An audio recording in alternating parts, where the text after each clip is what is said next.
এখন সকাল 4:30 বাজছে। এই 4:30 সময়তে আমরা নামাজ পড়তে যাচ্ছি। এই যে ভাইও যাচ্ছে সাথে, হেঁটে হেঁটে যাচ্ছি। অনেকেই গাড়িতে যাচ্ছে, এখনও লাইট বন্ধ হয়নি। ওই পেছু দিয়ে তাকিয়ে দেখলেই বুঝতে পারবে।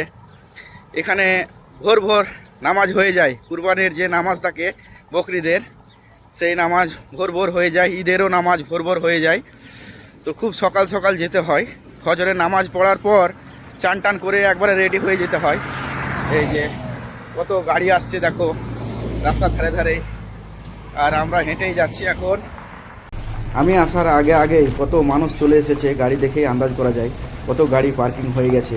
ফজরের নামাজ পড়ার পরে পরে সকলেই চান করেই সালাতের দিকে রওনা দিয়ে দেয় যে কখন সালাত হবে। এখানে নির্দিষ্ট কোনো টাইম নেই যে 5টা হোক, 6টা হোক, 7টা হোক, এরকম কোনো টাইম নেই। আমাদের দেশে কিন্তু একটা টাইম নির্দিষ্ট থাকে, সেই নির্দিষ্ট টাইমেই সকলেই যায়।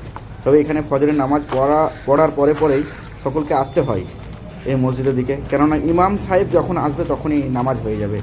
এখন সালাত আদায় করা হয়ে গেল, সকলে এখন ছবি তুলতে ব্যস্ত। মসজিদের ভিতরে এখন অনেক লোক বসে আছে, খুতবা পড়ছে, শুনতে পাচ্ছ। এই যে সব গোলামেল করছে আর ছবি তুলতে ব্যস্ত, এমনকি সূর্য বেরিয়ে গেছে।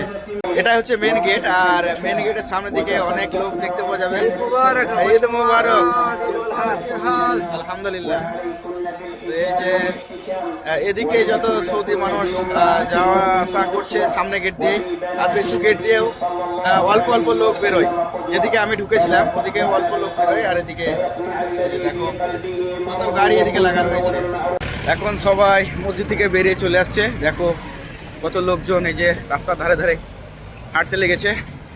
তো আমি আগে আগে আসতে লাগলাম, এখনও অনেক লোক বেরোতে বাকি আছে মসজিদে। এই যে একে একে গাড়িতেও চেপে যাচ্ছে সব, মানে হুড়োহুড়ি। এবার এখন রুমে চলে এলাম, তবে এটা আমার রুম নয়, এটা একটা বন্ধুর রুম। এখানে আজকে খাওয়া দাওয়া হবে। তো এই রুমটা কত সুন্দর চকচকে ঝকঝকে হয়ে আছে দেখো। কেননা আমাদের প্রবাসে তো একা একা যদি ঈদের দিনে খাওয়া দাওয়া করি তাহলে ভালো লাগবে না, সেই জন্যেই এক জায়গাতেই খাওয়া দাওয়া করছি। অবশ্য এটা পার্টির মতো আমাদের হচ্ছে।